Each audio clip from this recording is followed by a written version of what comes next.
All right. Welcome to another episode of the Walk In Podcast with me as your host, and That's right. Me is it's back. it's been a really long time since we've been doing this, but what can we say? We've taken a pretty short break or a long break, depending on who you are. How do you feel about the break? It was good. It was time well spent. I don't remember when we stopped. Was it like end of last summer? Let's check this last video we did. I think it Remember was the like episode 22? basically end of last summer. So just to kind of give you guys a peek into what we were thinking, as you already know, we were trying to kind of do things differently in terms of having a live recording and try to do that regularly. And honestly, it was way too much work. It was way too much work. And I didn't, for me personally, I didn't want to commit. That was basically my Nine reason. months, imagine. 9 months. Yeah. So we basically were 9 months. Yeah. Damn. Which means the last time we did it was what? April? May? Damn. Okay, that I think it is was around April. all right. I didn't expect it to be that long. To be honest, I thought it was like 6 months at most, but 9 months is like close to a year. So yeah, if there's anybody out there who I doubt was waiting for our in-depth episode to drop. conversations, we're back now. So maybe we'll try things a little bit differently moving forward, but for now we'll keep the things how we've been doing it because I think our biggest issue was being consistent, and we were the most consistent whenever we did it this way. And our viewership was decent, I would say. What do you think? 13 subscribers. What's the average views? Let's see. I think it was like I think it was Yeah, it was, probably 20 or 30. 20 to 30. You know on what's average. interesting? All right, this is here. We're gonna get into our first rant. I watch a lot of YouTube. I eat that shit up every single day, for breakfast, dinner, lunch, and before going to bed. And I always find it very interesting whenever YouTube shows me smaller channels. And whenever I look at the smaller channels, I look at two things. I look at their followers, so subscribers basically, and viewership. So the videos they show me, 4 people watched it. And I'm like, 4 people? Okay. And it's like an hour-long video. I click on it. Guess how many subscribers they usually have? Like what? 1,000? No, not that big. That's massive. Most of them have like 200 plus.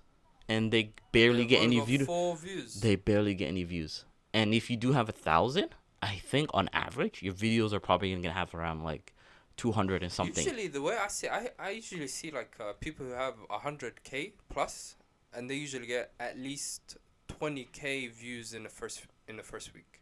No, I've never. Like, those people are usually... I guess they're kind of on the popular end. I think so, because I've seen a lot of these small channels, and they have a pretty sizable, at least compared to us, a sizable subscriber base, but their regular viewership is pretty low. So I always wonder, how does it happen? And I think usually these people have like 1 or 2 videos that go viral, that do really well, and then once the YouTuber sees that, they start pumping out videos like crazy because they're trying to capitalize. But turns out people are just there for a short time and a good time and they're out the door. One hit wonder. Exactly. So I don't know what the purpose of our channel is. For me at least, I'm just doing it just to kind of for fun. But how do you see this channel? I see it as a chance to talk about things that we have going on and also give our perspective of a life which isn't usually available to a lot of people. So even like going back to the UK recently, there's a lot of people who said, "Oh, you live in Korea? Oh, I've been meaning to visit for like such a long time, but I just haven't had the chance."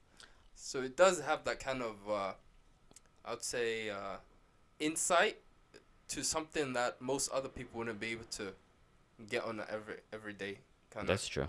basis. I would say Korea this year is probably going to be maybe top 5 biggest destinations in the world. I think so. I think this year is probably gonna be up there because the amount of K-pop, I thought it was dying out, but no. Now No, it's K-pop still is going even getting strong. strong, Yeah, it's going and strong. K-pop isn't even produced in Korea anymore. It's done by like Americans No and way. Canadians. K-pop Demon Hunter. It's not done. It's not a Oh, Korean production. that was a Netflix production?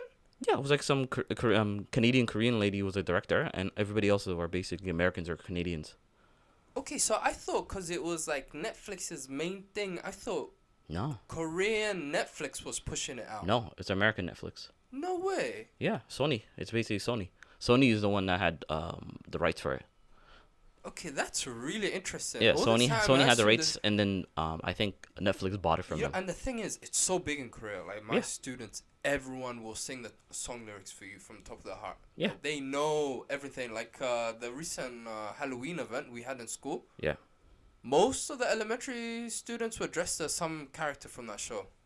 So Yeah. you can see how big it was. Exactly, and it wasn't a Korean production. Now That's the crazy. Korean aesthetics that was like developed in Korea, I think Hollywood doesn't need Korea necessarily anymore in terms of like making Korean aesthetics because it was not produced in Korea. Korea had zero hand in it in terms of like sure, it gets the cultural like parts of it and the music I guess influenced it, but it's like somebody who's a huge anime fan and then they made Avatar, The Last Airbender.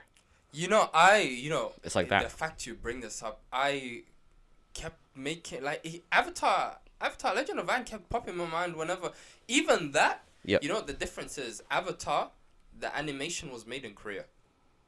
You know Yeah, that? yeah, I didn't even know that, but I wouldn't be Alright, surprised. Yeah, alright. But the whole thing, so I guess this is a kind of reversal of that, where you have it's Korean, but technically it was made abroad. Yeah, because now Korea is selling good shit now. Like Korean product made in Korea is the selling point, right? Everybody, especially not the older generation, but mainly like millennials, Gen Zs, probably Gen Alphas, Korea is the hotspot, particularly for girls. Particularly for girls. For the boys, No, not that so much. Yeah, No. not foreign boys. Yeah. Yeah, I think. All right, so because I was I was reading this tweet, which, trigger warning for audiences. If you know anything about what's happening on Twitter, you know it's a cesspool right now. But I do like some of the hot takes that are presenting there. So some person was like, now Japan is a passport bro place.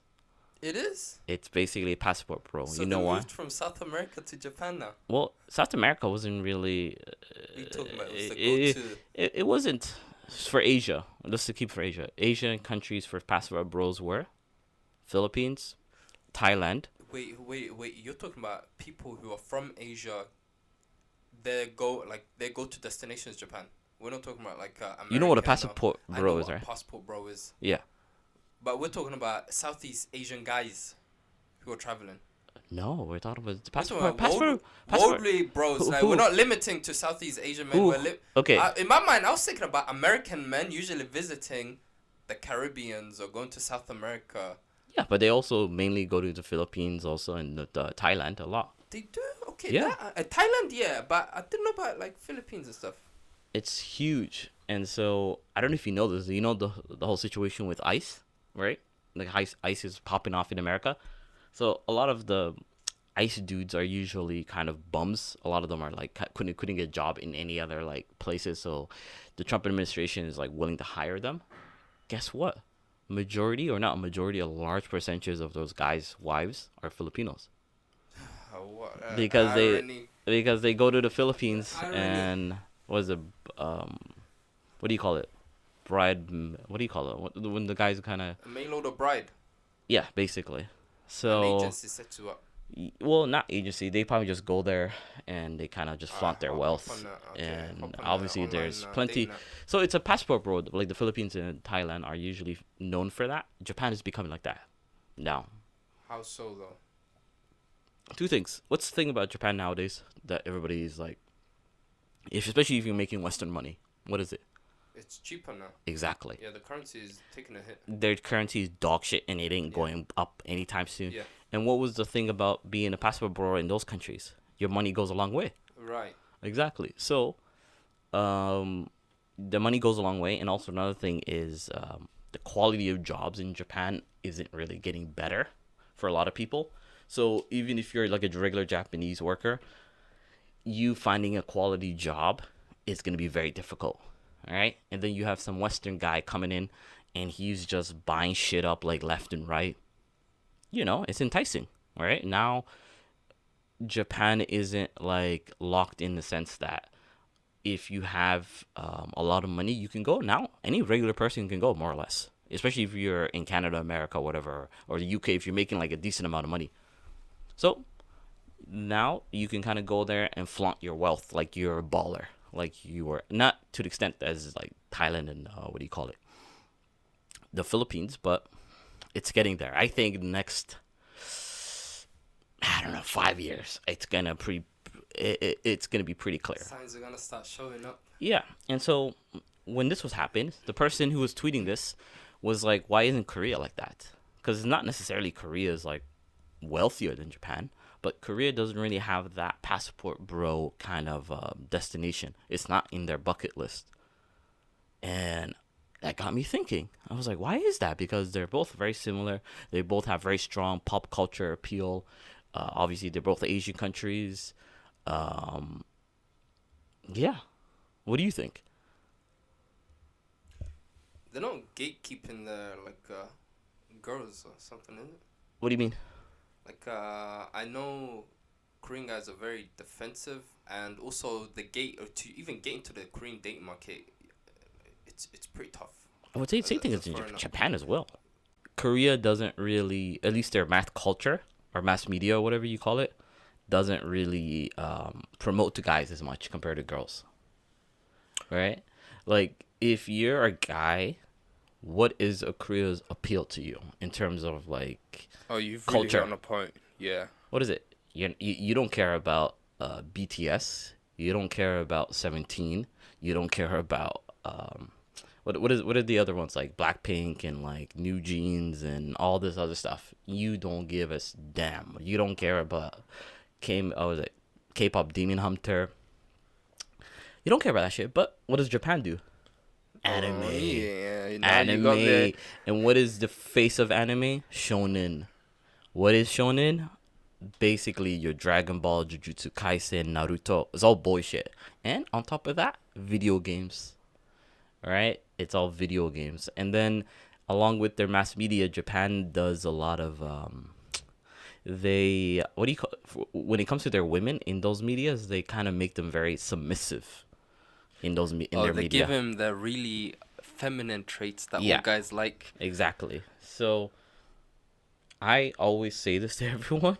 Japan is the Wakanda for white people. It is the Wakanda for white people. Like, if Wakanda is for what it is for black people, I guess their fantasy world of what a black paradise is for white people, that's Japan. That's Japan for them.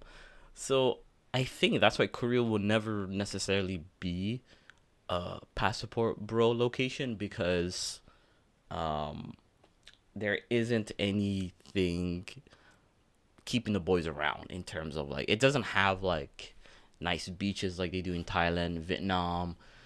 It isn't like, food isn't necessarily super as cheap as those places. Rent isn't gonna kill you every month. Exactly. And the country is mainly just Seoul and Busan, maybe to an extent. Exactly. I was funny enough. I was watching so many guys who talk about Da Nang and just living up in Southeast Asian country where you just spend $600 a month. That's it. $600 a month and you can get by. It's Yeah. enough to get by, and the things you can do there, if you want to live up the life, 1,200, Yeah.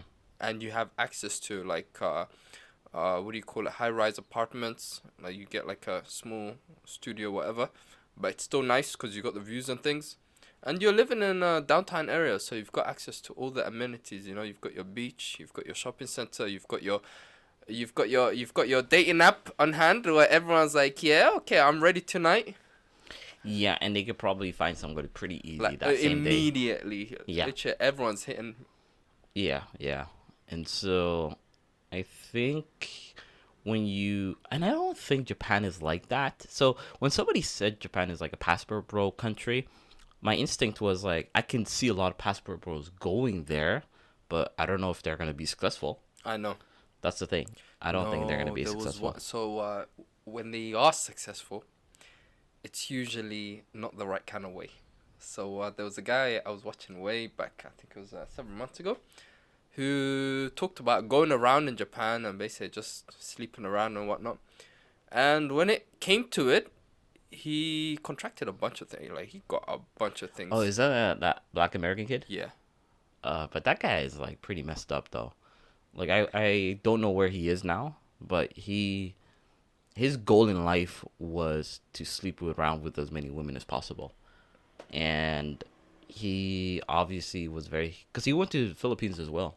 Oh, he did. Yeah, and So Japan he wasn't got his first place? jacked.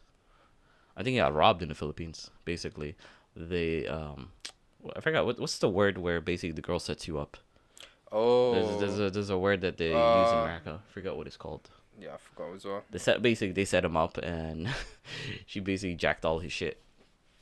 I think he did get catch her and all this stuff, and I think also he did contract something while he was over there. But trick, maybe it's called a trick.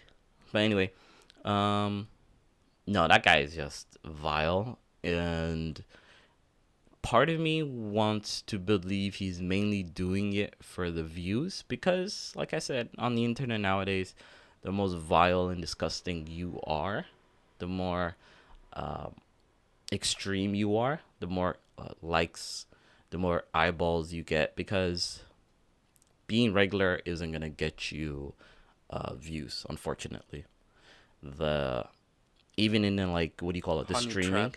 huh? Honey trap, isn't it? Honey trap, I guess, but I know there's no. It's probably called tricking or something. There's like you hear it in a lot of rap songs and shit, and I forgot what it is. It's not really coming to Tricking me. is another thing where you're basically simping for a girl and you're basically doling out a lot of cash on her. Well, I guess you. You a trick, basically. You just spending cash on her, like, oh, you want some money, babe? Here, take what you need. Right. So, back to the main part of this topic. I don't think Korea is gonna be a passport bro country. Unfortunately, I can kind of see Japan being like that, but then again, Japanese culture is pretty closed off. It's still very closed Unlike off, the yeah. Philippines and Thailand, which I feel like in general, Southeast Asia's culture is pretty open to foreigners. It's very open. Actually, Yeah. it's the girls who want the guys so that they can get out. It's like their ticket out. Right. And whereas Japan, I can't imagine Japanese people wanting to leave Japan. Japan Yeah. people don't even travel as much, Right. especially nowadays because of the money, but in general, they prefer to travel within their own country. So if you're but then again, If you're a if you're passport, a bro, passport expect to bro, hang around for years. but then again, Like, a lot of the expect to retire passport there. bros who do go to Japan, they do want to live there. Well, that's good. That's another I thing mean, too. if both sides are in agreement that no party wants to leave, then You know yeah, what? stick around. Maybe I don't know if I should say this, but who cares? I'm gonna say it. If I can interview a passport bro in Korea and he's done passport bro shit in Japan, you know where to find us. Hit us up, like leave a comment, and we'll probably sit down and kind of talk about your experience. I think more than anything, I like to explore, or we like to explore on this channel about different perspectives, different lifestyles, and different modes of being. And if we can pick your brains about it, that would be awesome. But moving on, we kind of touched on this a bit about K-pop Demon Hunter, how it's like massive, and it's not even a Korean production that made it. It was like mainly American/Canadian. I'm going to put Canadian because the director was Canadian. Would you consider K-pop Demon Hunter an anime? Anime, or you mean animated kid show? Anime.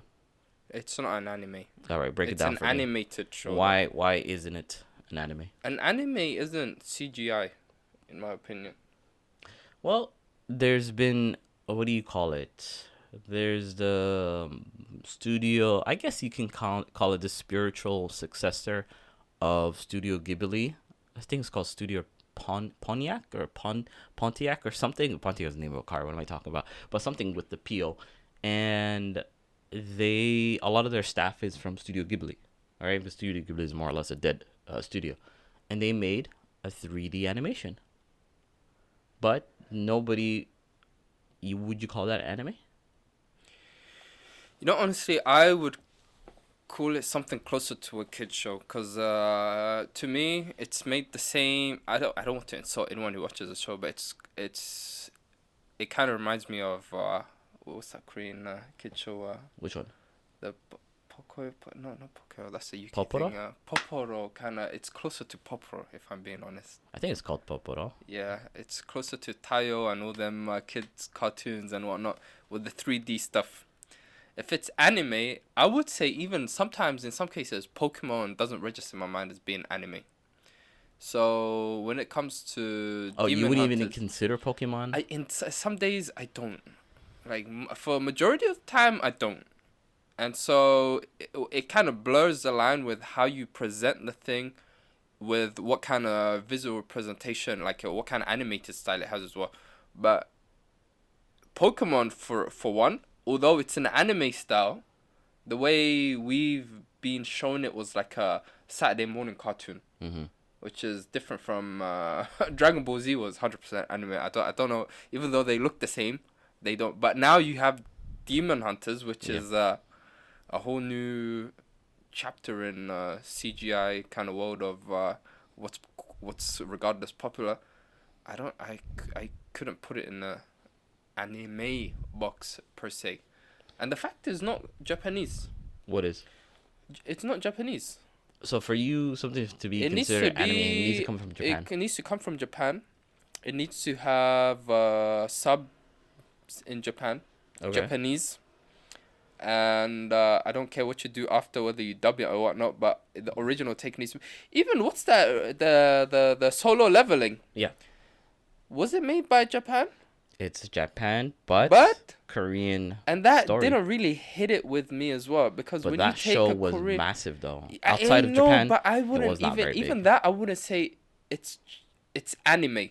You know, so here's the thing: you have manga and you have manhwa, which is like the Korean manga. Yeah. Korean manga, webtoons and whatnot. It's a whole another separate world which shouldn't free mix with Japanese manga.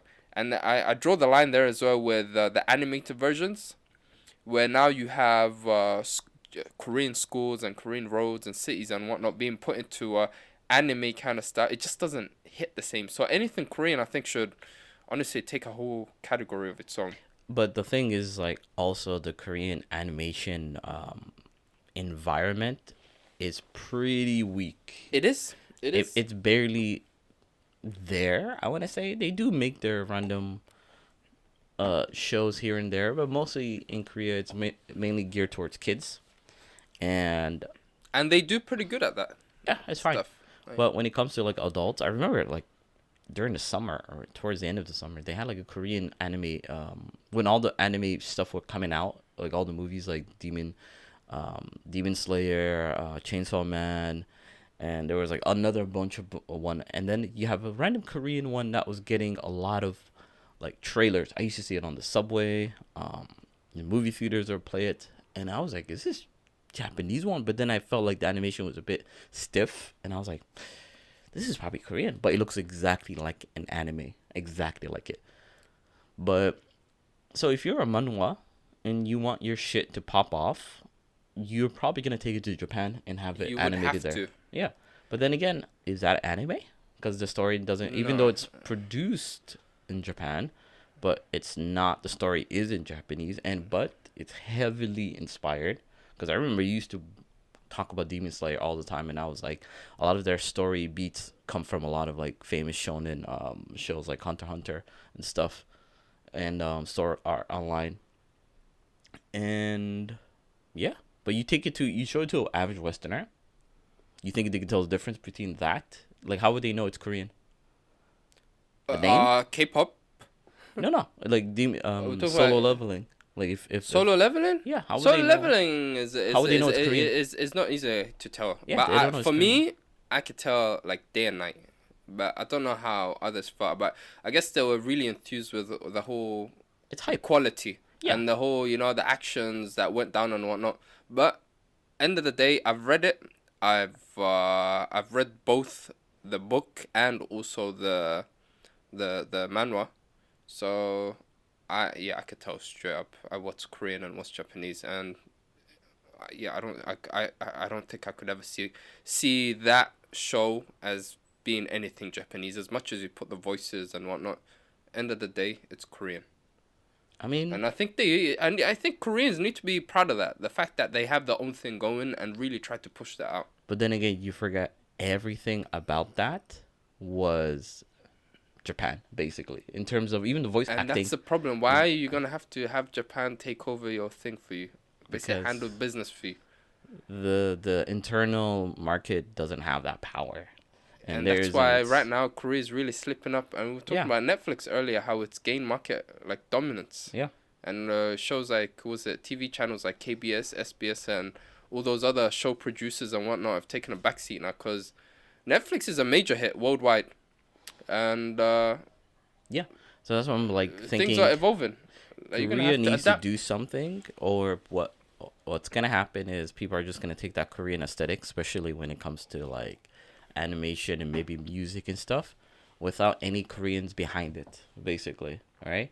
And what's wild, or even why it's more successful compared to like somebody taking Japanese aesthetics and then taking it to the West and then like showcasing that as like Japanese. The reason why I think it's not as Offensive. not offensive, but as successful compared to the Korean one is because there really isn't a lot of Japanese people living in Western countries.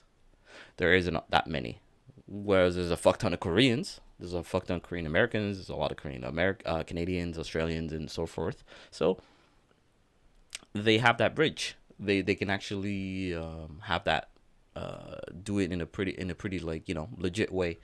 Whereas I think in the West there isn't a lot of Japanese people out there who are in television or are in media and stuff like that. Where if they want to like make a samurai shit or like an anime version, like if you think of all the West Japanese animes, I guess inspired, none of it is really done by Japanese people. It's all Right. done by Westerners, like Samurai Champ, not Samurai Champloo, Afro Samurai, Avatar, What's that? Samurai Korra, Jack. Samurai Jack. What's another one? There's probably a bunch of these shows. Like,